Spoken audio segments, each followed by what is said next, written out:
Welcome and step into the minds of addiction and recovery. Hello, I'm your host, Brett C.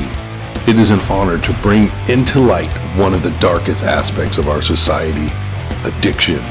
With 20 years of active addiction and 20 years of sobriety, I hope to bring together all listeners on a journey of inspiration and education. With my co-hosts Jared F. and Rich J., we will be sharing our experience, strength, and hope for all listeners to enjoy and have fun with. Now, F3 Recovery brings you the Super Sober Podcast. All right, welcome to the 23rd edition of the Super Sober Podcast, brought to you by F3 Recovery. We have another great guest right here. He reached out his camp to our camp over here at F3 Recovery, and he's been serving the community for 40 years as a psychologist, helping unwind and untangle the crazy psychological dramas of the 21st century. His name is Faust Ruggiero. My name is Brett C. I'm your host. I have a sobriety date of 4/21/03. I'm an RN with a BSN. I've been helping people with this crazy, unbelievable, convoluted disease addiction. Been working in treatment for 10 years. Been helping out in the hospitals for coming up on 19 years. Just wanted to give a quick shout out to Kevin B on his 24th birthday coming up.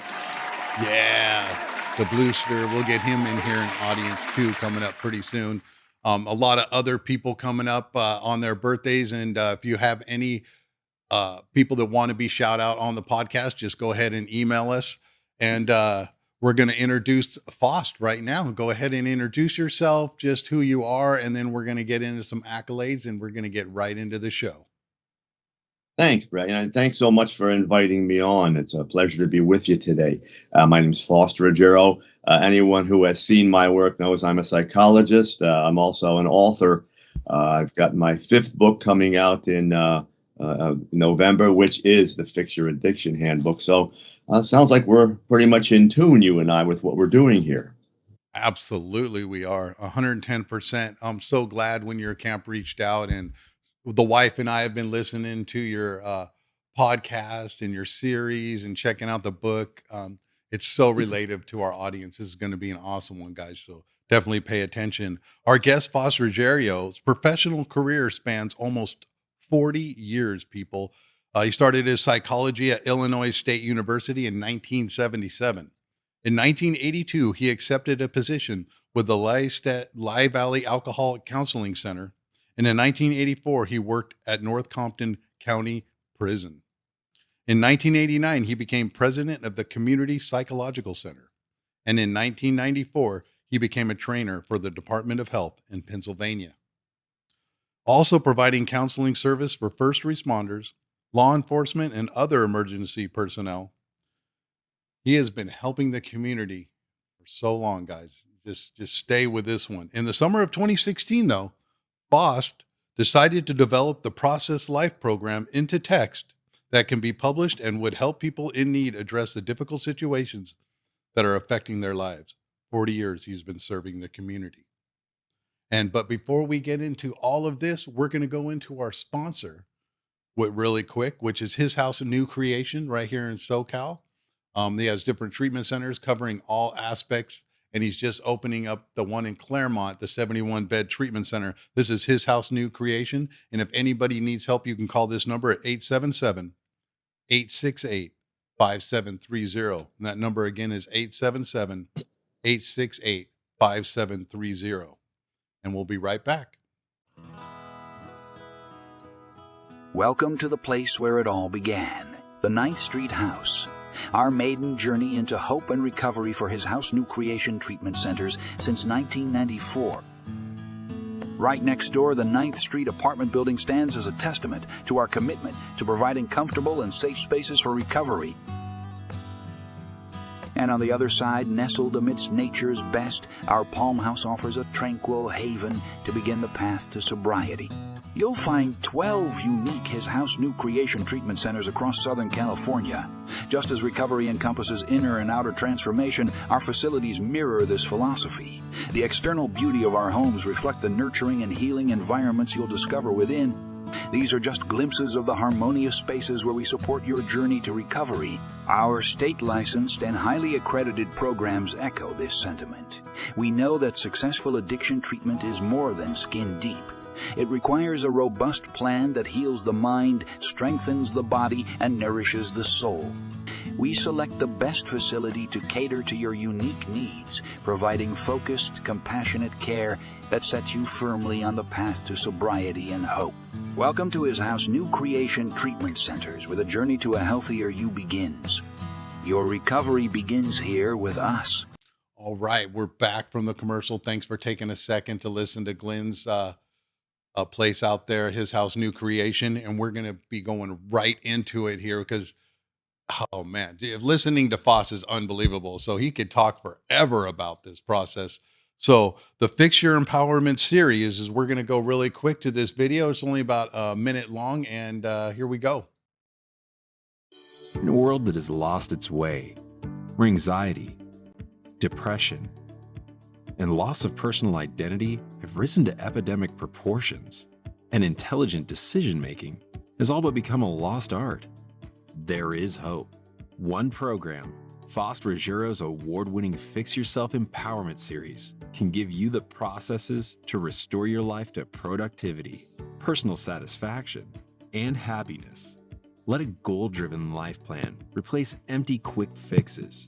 Move out of your comfort zone prisons. Face your world with confidence, resilience, and renewed internal power.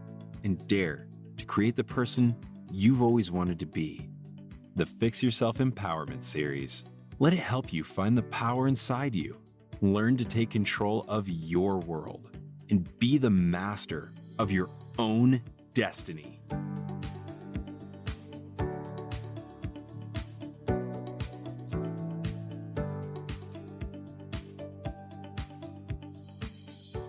Really cool, really cool. So in this series, let's just chronicle down the area right here.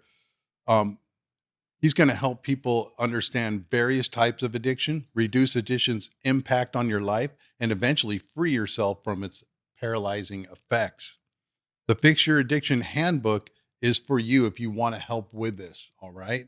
So this is a 5-book series that he has out, right? The Empowerment series. It follows the award-winning The Fix Yourself Handbook, which was the first one, which debuted in December of 2019. The Fix Your Anxiety Handbook, published in June of 2023. The Fix Your Depression Handbook, published in December of 23. And the Fix Your Anger Handbook in May of 23. And then now, coming out next month on November of 24, is the Fix Your Addiction book coming out. So this is a whole series right here that he's been developing. He's on a breakneck pace going on right here, starting from coming in with the 5 books in 2019. Unbelievable work, Faust. He's consistent with the approach taken in the first 4 volumes of the series. The program is presented as a process journey. So go ahead and lean in with the process journey and tell us a little bit about yourself and what's going on. And super excited for you to come on and go ahead.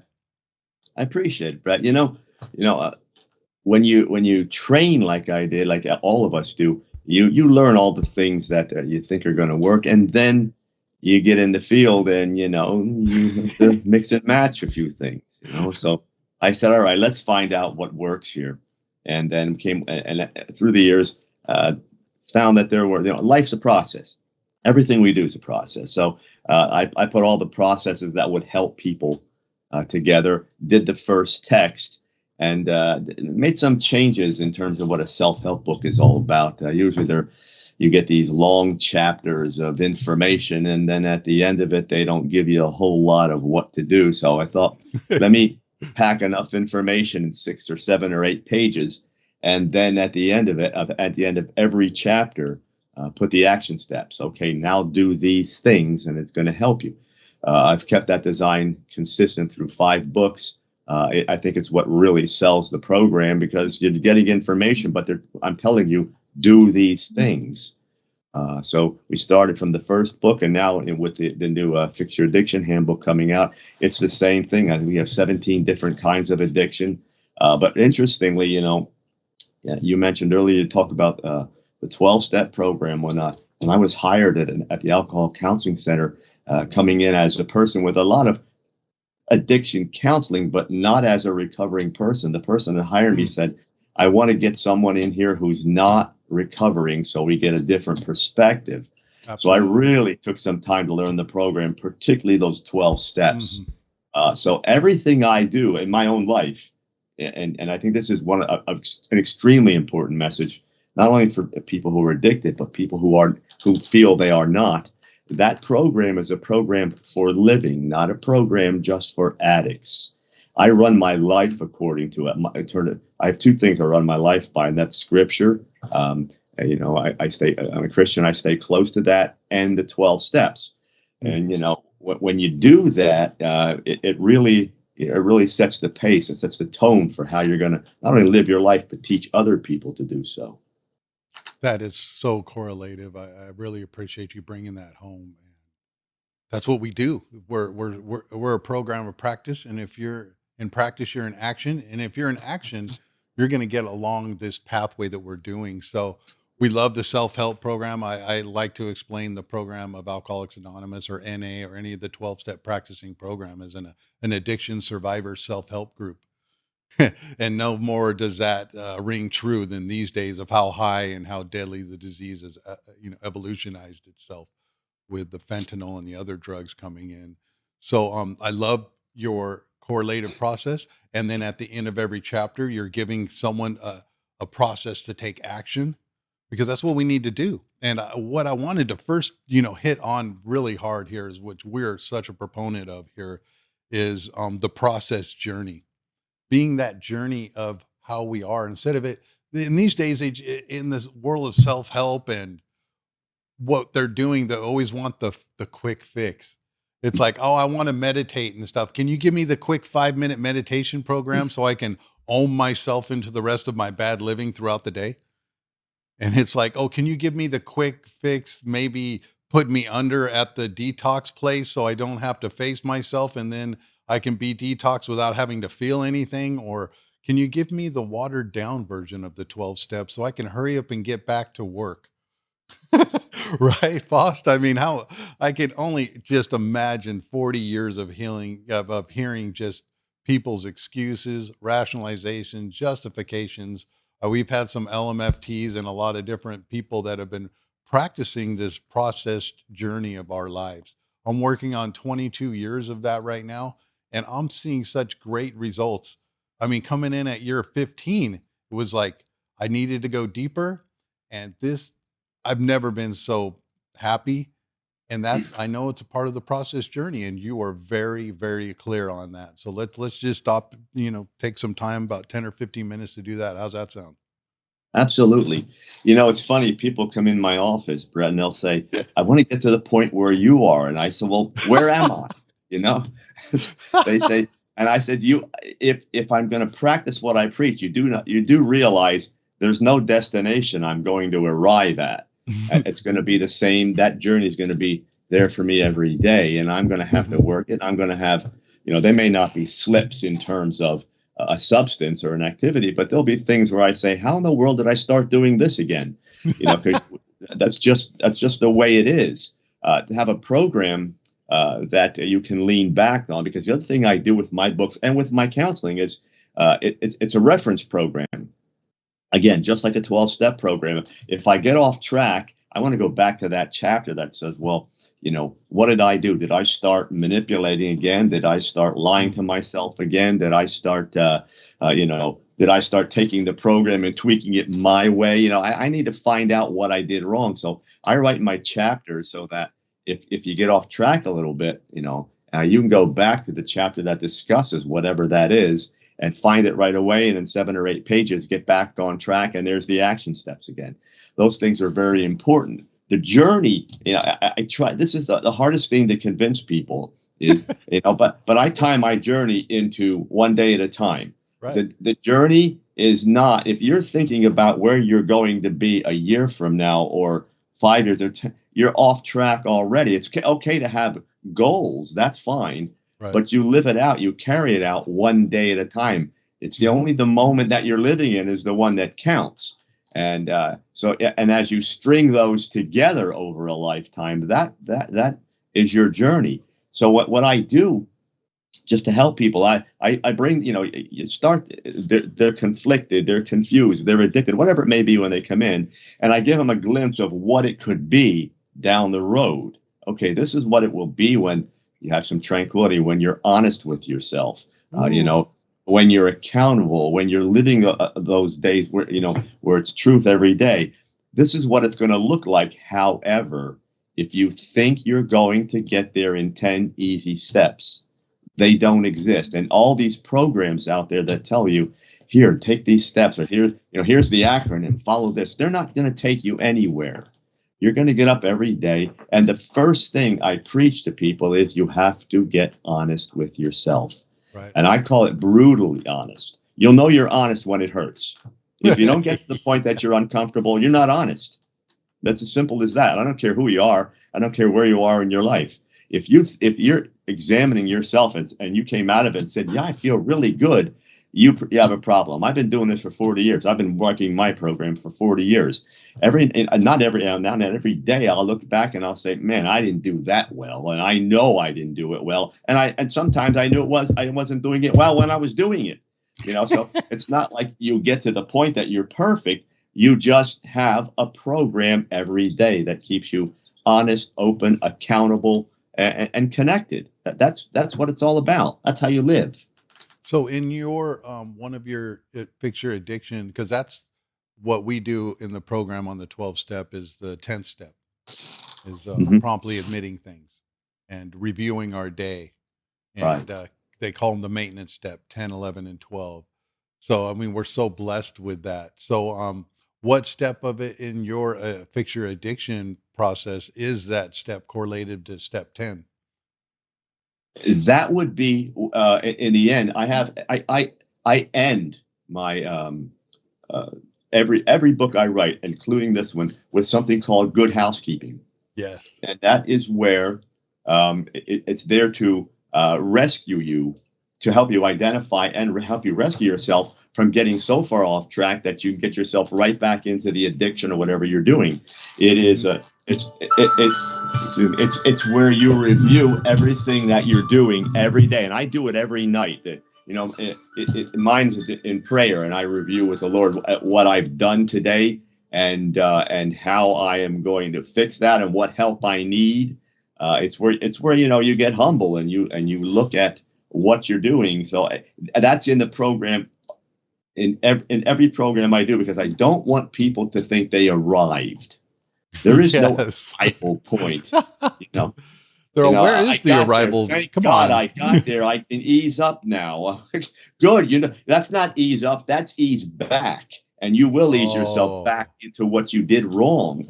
The beauty of this is the ability to understand that my life is important to me. I'm worthy of moving forward and being happy. And to do that, I want to make this journey in my life something that I am really happy with, that gives me joy. And I have to learn how to be comfortable with challenging myself and moving to the next step slowly. If I can do that, life gets a lot easier.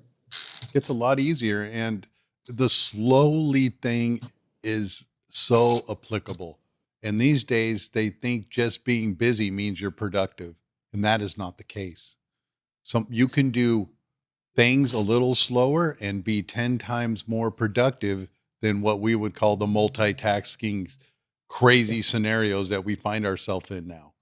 And we need to take time. We're the most important body of work in our lives, and they don't tell us that. So when you're talking about the house cleaning, we know well we're talking about the internal house and how dirty the inside thoughts can go. And you're like doing this for 40 years and you're not an active addict or an alcoholic. This is applicable to everybody's life. It's very often that when people look at the 12 steps, or people that are supporters of the program, or people that have family members that have seen their rise of this slow progression, say, this should be taught in schools everywhere. And then we see the people amongst the people like yourself just practicing on themselves, not only just giving good advice, but taking it themselves. It is such a breath of fresh air. And you've been doing this for 40 years. This isn't nothing new for you. And you're willing to talk like many of our other guests on this podcast are shouting it from the rooftops. It's not just self-help. You're not just, it is self-help, but there's communities out there. And it's like, I know that they could reach out to your camp. And how responsive are you to people? Are they able to maybe get some emails to you or some kind of feedback back from your camp? Always. I have a contact link on my website, and I encourage people, contact me. I get back to them. My way of counseling, Brett, was never the typical psychologist. You get in the office at 9, you close it at 5. See ya. I had a fellow I counseled, this is 30 years ago, and he says to me, he says, "You're sure you're not recovering?" I said, "I'm not recovering." He says, "You remind me of a sponsor that would say, if it's 3 a.m, call me. I'd much rather you do that than." And he made it kind of a joke out of it. He said, "Then and put me in a position to do all the work rescuing you. I can take the hour and I lose a couple hours of sleep. That's great. If you relapse, I'm going to lose a whole lot of sleep over you." So I've always been the guy that, over 40 years, I'm a 24/7 guy. If you're not going to do it that way, I don't think you belong in the business. That's just me. And that's a little harsh maybe, but I think that if we're going to, embrace the people that we're trying to help, then, they don't have a schedule for their problems. They don't say, well, my problems only come in 9 to 5. When they come in best, it's after 11. That's when a good addict always is an overnight problem person. Let's get serious. Oh man, that's a breath of fresh air right there coming in from there. The the smackdown on those helping people. I only want to help people for my 8-hour position. And it's like, we know this is a lifelong process that, especially in the program, that it is our job after practicing the 12 steps to make sure that the hand of recovery and what has saved our lives is out there to save other people's life. As being a sponsor and a lot of our co-hosts and guests on this podcast, but it's important to be able to have also boundaries in that aspect too. But definitely it's better to reach out, because reaching out after you've relapsed, because it's like, there's a saying in our program, it's like, you need to call every day when things are good, because if you don't call when things are good, you're definitely not going to call when things are bad. So thanks for shining a light on that one. That's for sure. And doing your own work with it. And it's not just for people in the program. Living well and having practice aptitude, especially with honesty and all these skills. These are practiced skill journey process in this topic that we're talking right now over a period of time. You're not going to be able to spot your self-deception and different layers of honesty and being able to lean into that uncomfortability. So that's very powerful stuff right there. So it says, like, on the end of each one of your chapters, did you want to just do a little bit of fun things on some of the quotes that you do on the beginning of each chapter to kind of ease them in on things? What would be one of your most fun quotes that you like on some of your chapters? Well, I think the most powerful quote is the one I keep telling people. People are looking for everything outside of themselves. You're going to find something out there that's going to change your life. And I say everything you need is already inside you. All you have to do is be willing to do the work, to go get it, to define it, to learn how to use it. And that's how you connect with the power inside you. That's and you can call that your soul. You can call it whatever you want to call it. But this practice of setting destinations based on people, places, and things outside of ourselves is poison. It keeps us disconnected from ourselves. And I say to people, how in the world are you going to change you when your focus is outside of you? You're not even focusing in the right place. That's like saying I want to clean my garage, but then I'm going to focus on the kitchen. Well, the garage never gets cleaned. So, it's important that people understand that what we're working on is ourselves, and that's inside us. It doesn't matter what the rest of the world is doing. That's just not it's not important. And who are you following? And I say, where are they going? Did you define all that? They're going to people, places, and things. Our whole society is based on that. It's like, if I adjust A, B, and C, then I'm going to get X, Y, and Z. And it's like we have this whole scenario going on in our society. It's like, well, if I find the right person, then that person will give me the motivation. And it's like, no, you got to become the right person, and then the right person will show up. And That's we're it. so involved on that aspect of taking the journey in. I love that you came up right with that quote as one of your favorite ones. And It is, and I tell people, if you attach to that power, that internal power, regardless of what comes up in your life, you are poised to go get it.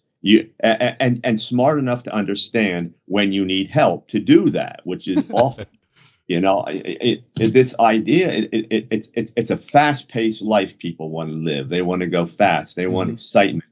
They want that adrenaline rush. It's not only about addicts. People every day want that adrenaline rush, which our bodies and our minds and our souls, we're never programmed to do. We're programmed to have periods of something that's exciting or stimulating, and then the rest of it is calm and relaxed. That's what we're the way we're made.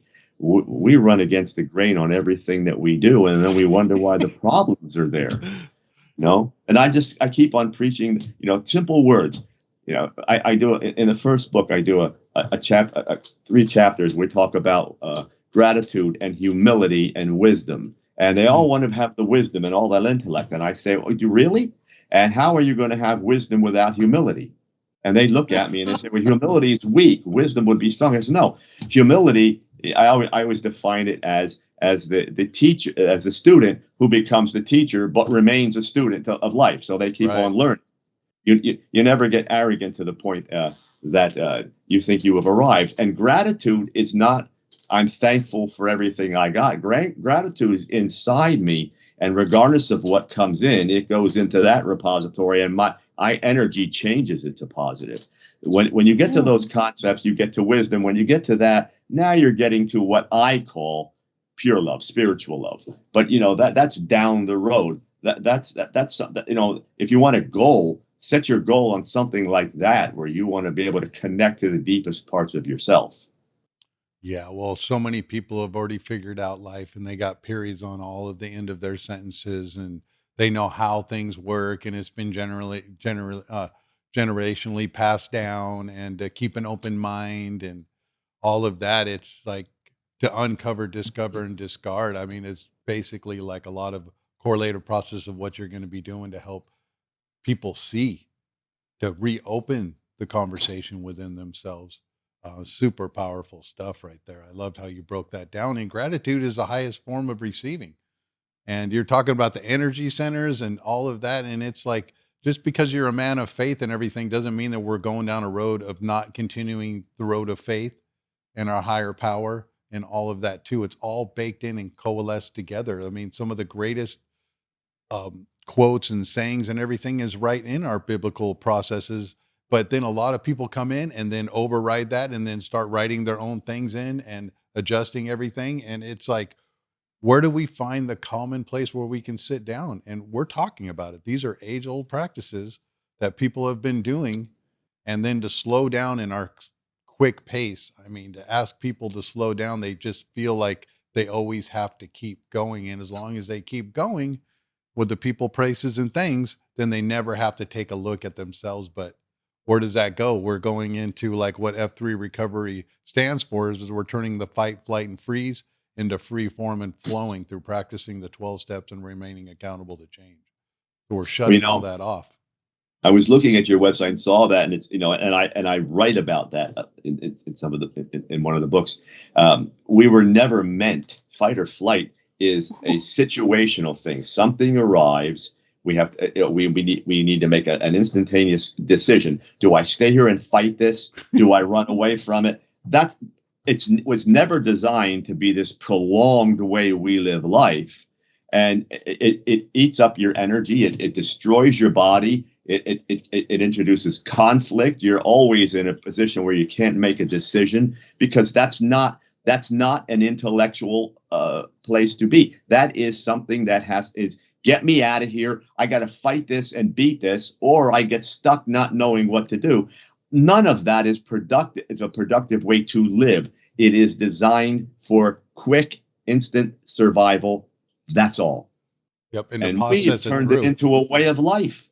I know we've turned it into a way of life. That's what we've been working on. Like we had Dr. Allen come on, and she's a ICU doctor pulmonologist on episode 13 and 14 come on, and then Dr.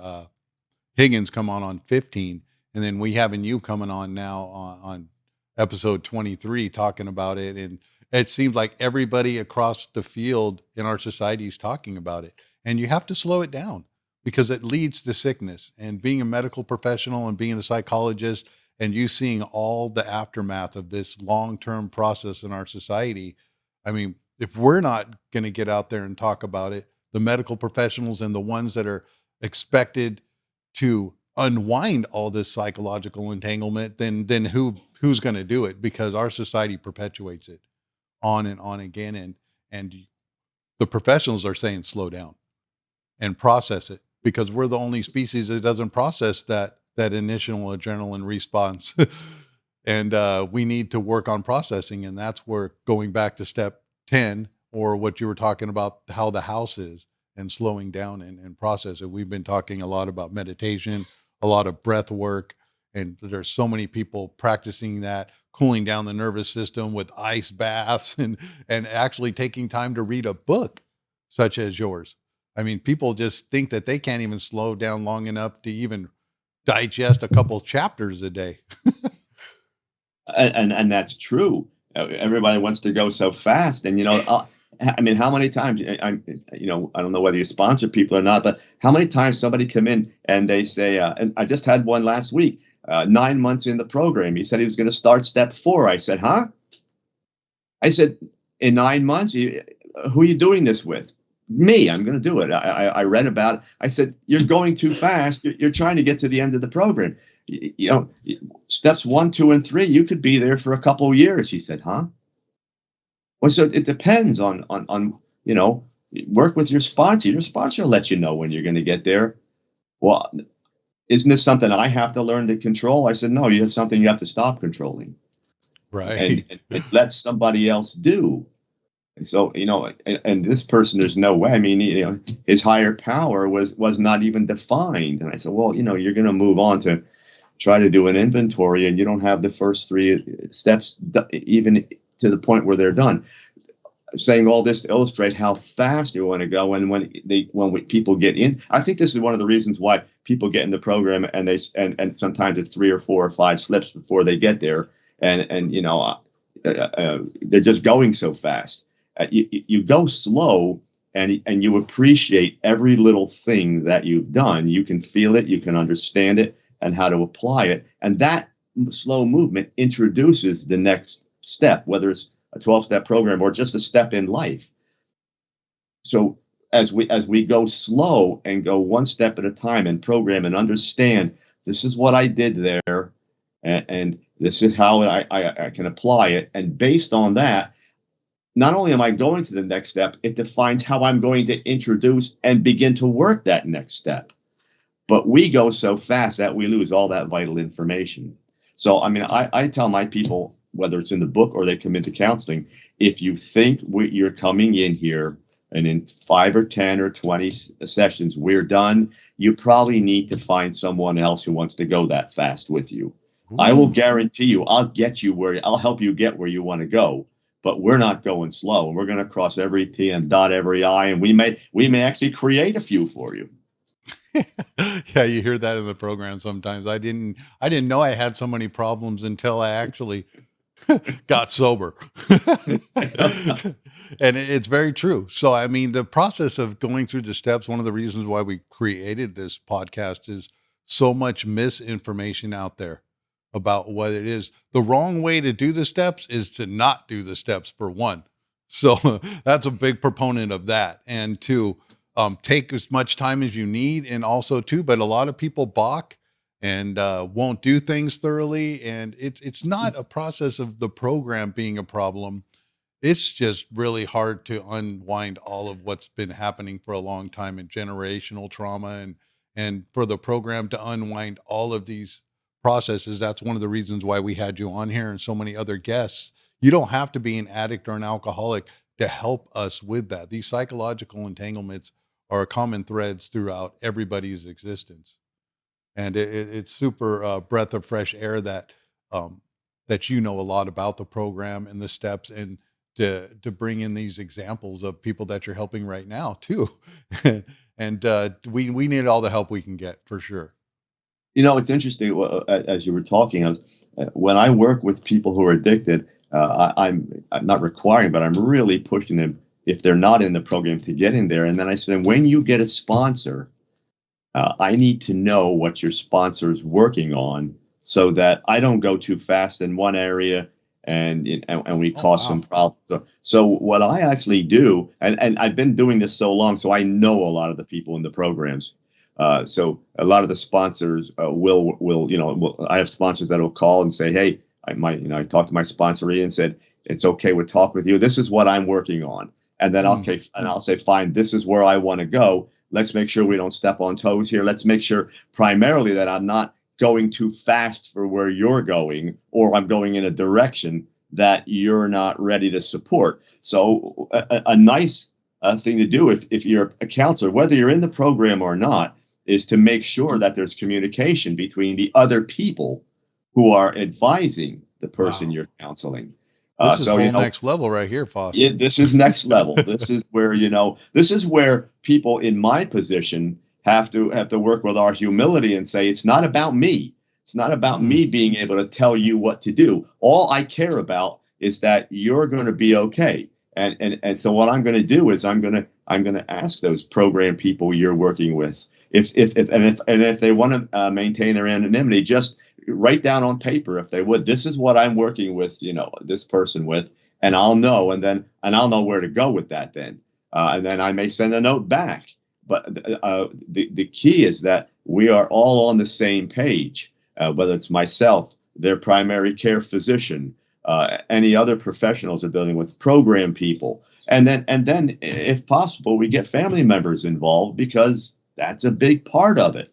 If we're going to work with a person who's addicted, then I send them home to a person who enables all the junk. Well, we got a problem. So, significant others have to learn what the addiction is all about, have to learn some of the problems and where they may fit into it. And sometimes they just enable, sometimes they're a far more prominent part of it. So, if you're going to do this, it comes from a lot of different angles if you're going to do it right. Whew. And getting everybody on the same page. I mean, the family aspect. Oh, wow. That's a whole nother podcast right there and everything too. So anything else you want to hit on for another 10 or 15 minutes on the Fix Your Addiction book or in that area?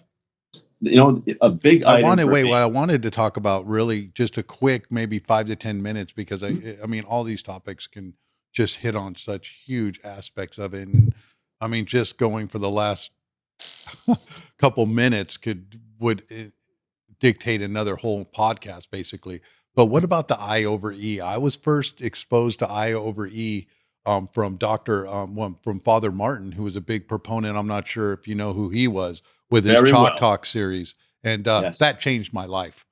I mean, I want to do a new process with the Father Martin series, Chalk Talk, on a new education process of a new series of 2024. Because when I show people that, and I still listen to it this day, when he broke it down, the I over E, and then it switched over and you put in the equation and then put drug affected, and that switches E over I and all of that. Can we just take 5-10 minutes to just process that real quick, the I over E? Absolutely. It's interesting when you brought Father Martin up, because I got to the point where because I've shown his films I ran DUI groups for 30 years for the county here. So we get 5 or 6 people come in, and of course nobody was addicted. I mean, you know how that goes. So I come in I would run these things, and I got to, I think, almost memorize it. And then it got to a point with the addiction people. They said, well, we don't do Father Martin. It's kind of outdated and it's black and white. I said, you got to be serious here, So we went back and I looked at that. The I over E, actually, I went back and, I knew this in my process that I wanted to do this. And someone brought this up, I don't know, 10 years ago, and said, Father Martin said this. And then it clicked again. It's essentially slowing your emotions down before you're going to react emotionally. Count to 10, take a breath, walk away, whatever you have to do, but don't react. Don't get it so you can say, okay, no emotion here. I'm going to walk away and I'm going to think about what was just said or what I just experienced. I'm going to give my brain enough time to gather some facts. Your emotions are going to come into this, but if you don't introduce them before your brain has enough time to think about things, what you emote on is a bit healthier. It may still be, something that really hurts, but at least it's real. When we start reacting emotionally, we conjure up all kinds of demons that don't exist. We're angry, we're attacking, we're reacting so quickly. All I want to do is slow it down, give a person to catch your breath. It's the old, when mom said, count to 10 and before a lot of wisdom there. As soon as you do that, you told your brain, go get the information.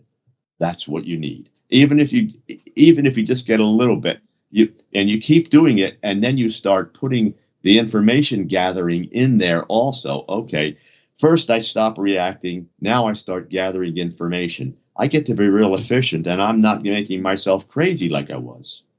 Absolutely. We call that the pause before agitating, doubtful. And it's a practice skill. It's a practice, slowed down skill. They say in the program for every year you get of recovery, you get an extra second of pause. That's really so invaluable. You don't realize what 5 seconds of pause before you react, how much that does, because the power of negative emotion hits fast and it hits strong. And if you give some time before you do that, you reduce the intensity, the speed. You're not attacking other people, and plus, when you react fast, now you have your initial problem and the problem you probably created when you reacted. So now, and when that problem you created will now take over, and the problem that was initially there will take a back seat as you're now dealing with your reaction. So all that happens is you start focusing on the new problem, then the first one never gets done, and it comes back again. We're just creating problems. I lived a lot of my life like that. It's kind of basically how we're talking about getting to a lower level. When things start to get higher, then you can start bringing it down lower. But if you're already way up here, your chances of pausing when you're agitated or doubtful or even processing anything of the I over E is going to be, your fist could be in someone's face. I mean, your car can be in someone else's car. And then we're just talking about leaving a situation. And so it's so dangerous for people like us that are addicts and alcoholics, because we are those kind of people that will take action. Other people are, I'll think about that, but that's just a little crazy. We're the kind of people that think about it, enact it, plan it out, or can get super violent or aggressive, and it's just no good. And then the next thing you know, we got charges. I'm glad you brought that up. We are the people who will react. We're the people who take action. That's the key. And I've always said this with addicts. What I love about working with addictive people is they take action. But as I teach them to change the action, then they're good learners and they're willing to apply it. They're the ones that more often than anyone else that come in and say, tell me what to do here. Yes. You're giving me all this information. So when we're talking about slowing down this I over E stuff, I love to put into action for the people that are listening. First step in the process is either get out of if you can, physically walk away, or quickly, as soon as you see something happens and you're going to react, start to think. Just say, I'm going to react here. Say those words. I'm going to react here.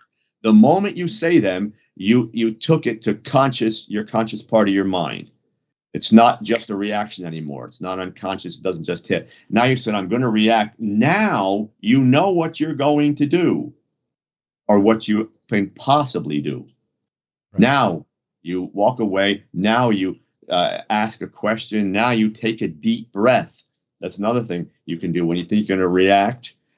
Start focusing on your breathing and slow your breathing down.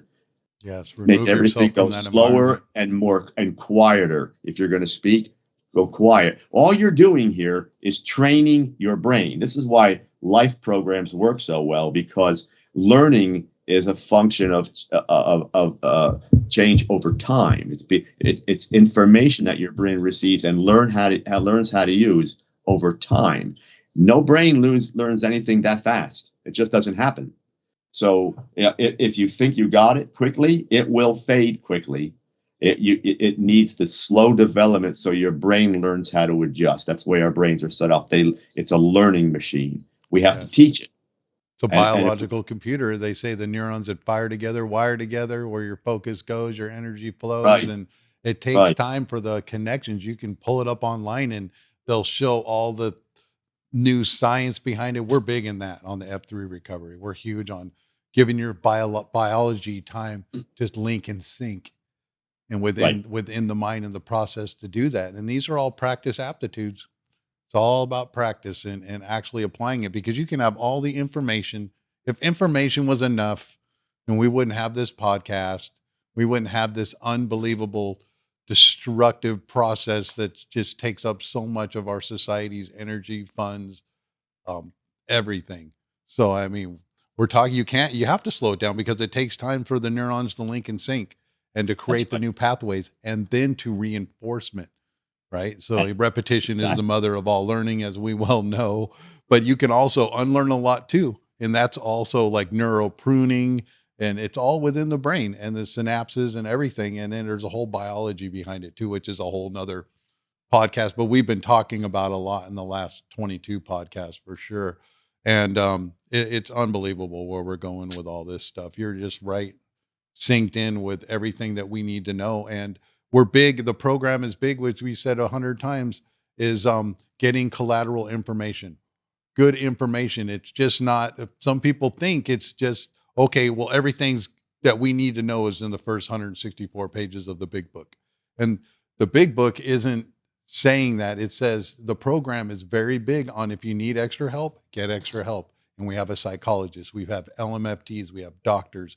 And then you're talking about putting it all together on that whole aspect of the other psychologists and LMFTs and therapists and all of them actually getting integrated with the sponsorship and the people on there, which is kind of being lost in the professional aspect, because I work in treatment and the separative processes and how the insurance companies want to put everything across too, which you're shaking your head going, yes, which can be very disruptive and frustrating on our side of how we want to move through, and how the professionals in us helping the people know how it needs to be done.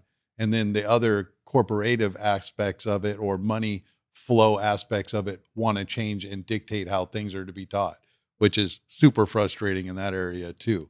But I guess we probably won't go into that area because that's a psychological entanglement upon that too. Solomon, do you got anything going on? Any questions here with any of this stuff? I actually had a question. Let me see if I can find a camera view. There it is. Okay. I wanted to ask you, because I was interested in the fact that you said you came at it from a recovering addict point of view, and I thought that was pretty cool. You know, a lot of the people that we've had on the show have been, in recovery at some point. Now I wanted to ask you, now, as you said, you were studying the 12 steps. What I found has been, just in listening to Brett and all the people, that those 12 steps have applied to different aspects of my life that aren't necessarily things that people would normally look at as addictions or whatever. In your process of going through those, did you find that they impacted or related to certain aspects of your life that then helped you sort of change and grow and get better? Then and now, Solomon. When I first read the steps, I said, okay, because I was thinking, how do I apply this to the people I'm going to treat? But then all of a sudden, I said, well, I can see me in that one. I can see me in that one. Yeah. It was really the initial steps. And today, I use those all the time. Particularly the ones for me that are important for me. Higher power is essential. People, surrender is a huge component in my Absolutely. life. And I work that in every day as much as I can. Because people don't understand. People think that is where you just give it up and now you're weak, and that's how you attach to the power. Right. It's as simple as that. So I use that every day. Gratitude every single day. An inventory. I did one, and I thought, here's a non-recovering guy. I'm doing an inventory and saying, well, I'll probably get a couple things. Yeah, right, a couple things. Everybody should do an inventory and do them over. One sponsor said, gee, every 4 or 5 years you should do an inventory.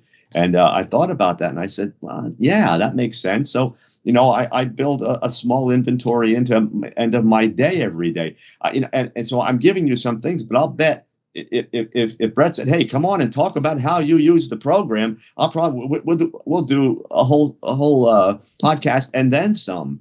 Right. I don't think there's ever a point where anything in the steps or traditions don't apply to everyone. Right. We just like to pigeonhole things, and well, that's for addicted people. No, I don't think Bill W. ever had that in his mind. No. Thank you for the answer, by the way. Thank you for the question, Solomon. That was a really good one. And it's such a breath of fresh air when Solomon comes in there, not being an addict or an alcoholic, and also learning too. And it's sometimes, we talk about such advanced aspects of the healing process, or people that have been in the program, or people that are professionals helping others, to boil it down to simplicity. And Faust brought it right down to it. We're looking at basic building blocks. You can't get to complicated processes, or what you need to do to be able to apply these simple things. Like Jared would say in the podcast when we did the steps and everything, for him, when he starts pulling back, it's always back to the basics. And how much energy, because I like to call it surrendergy, how much energy am I going to put into surrender? There's so much going on these days, or you can find yourself lost into, that has nothing to do, or I have no business even worrying about, or I can't even fix any of that. I've completely surrendered to that aspect of people, places, and things. And it's like, people think they're going to solve things, and you actually have no business even processing anything more besides acknowledgement of that aspect of life as a whole, right? It's like, wow. Yeah, so I think you're right on target with that. We step into things that we can't have anything to do with. It just, we have no business there. And I go back to those initial principles, those initial steps all the time. And what I'm going to say. It keeps you green. And that's where you need to be. As long as you stay there and understand. If someone comes into my office, here they are, and they're, there's alcohol and there's a couple of arrests in the picture and family stuff going on. I don't ever think of myself as the teacher and I got this and listen to what I have to say. I understand that it's, there, for the grace of God go I. So if I stay there, then I stay tuned in. That's what I want to do. I want to stay connected. So back to the fundamentals all the time, not just in counseling, but in my life. And it helps in my relationship with my wife. It helps with everything. So this is a program for life, people, if you're really willing to go slow and take it one little piece at a time. That's amazing. I love it. The program's big on, we're in the business of living, the Yeah. absolute business of living. And a business that doesn't take a regular inventory usually goes broke. And Yes. The program's big on changing everything. And how do you change everything? You change your thoughts and the way you perceive the world, and everything will change. The way you look at the simplest things and the complex things. And it's super awesome that you came on here and breaking this down. And anything else you want to plug about your Fix Your Addiction book? Well, it'll be out next month. We're talking about second week of November. We want to go after the elections, give people enough time to process their crazy. And then may need us. I don't know. So it'll be out then. But again, you keep it as simple as possible. Just a parting thought. We have raised the excitement threshold at our brain. It's just like an addiction. It's really if you think about it, you start with a beer, now you're up to a bottle. And why? Because the brain built a tolerance to it. Well, what's what we've done with excitement and with all this fast pace? We've built a tolerance. But the bottom line is, if you take it back to the simple things, your brain will love it. It will love you for doing it. And you will be just as happy at that level as you are with all the excitement. And you won't have all the junk that comes with the excitement. Whew. Well said. Break it down. Well, we're winding down here at podcast 23. We're going to be doing some shout outs. We want to definitely kind of go back through really quick on your aspect. Do you still take on clients? Mm-hmm. Yeah, I was going to retire, but it's you don't. I mean, it's not as hard. So, I see about 25 people. Every now and then someone will want to go virtual, and I'll do that for people. But Okay. I'm really an in the office guy if I can possibly be. I want to see them. I want to touch them. I want to give them a hug at the end if that's necessary. But online is not out of the question. That's just where we are today, and people are coming from all over the world. It's not uncommon. So they can reach out to you and get resource, or you could refer to other people in Absolutely. surrounding areas. I can only imagine your network is pretty vast. Yeah, and you have to keep it that way if you're going to be efficient. Wow, that's super awesome. And you were going to retire, and then you look to the left and the right, and you're like, how could I retire now? And at the precipice of so many people are helping. It's so inspiring right now. Just everywhere you go. We've been talking about it on this podcast. So many helpful podcasts out there. You writing more books. I mean, your breakneck pace on writing books and putting information out there is just, it's super inspiring for sure. So we'll put everything down in the show notes on this podcast. It'll be a little bit of background work for us, and you can simply just go to Amazon and order one of his books right there. You can go onto his website. He's got a cool website. So many of the different resources. If you can flash that picture up on all the different things right there, Solomon, that he's been on, all the different platforms and everything. I mean, look at all these. And then now we just feather in a Super Sober Podcast somewhere up there on Podcast Place. At the top. So, yeah. So I really appreciate your camp reaching out to ours over here, Faust. And we're going to do some definite shout outs on our side. Anything else you want to add on in the next couple minutes? I think we're good. It just, for everyone, again, try to keep it as simple as possible. Be willing to listen. Be willing to, in the new book, every chapter I put helplines, and I mean in bold, so regardless of the addiction, here's where you can go. Be willing to reach out. Don't keep the addiction secret. If there's any place to start, don't keep it a secret. It's not, you're not dirty. You're not some kind of, horrible person if you have an addiction. It's just a condition. It's just something for you to work with. Be willing to admit it, reach out, get some help, listen to the people that are helping you. Your world will change. You get yourself out of this horrible place that addiction creates. Wow. Thank you very much for coming on. We're going to do a quick shout out as usual here at the end of the Super Sober Podcast. We're going to shout out to our first mascot in recovery here, Notorious JID, Jails, Institutions, and Death, the 3 outcomes of active addiction.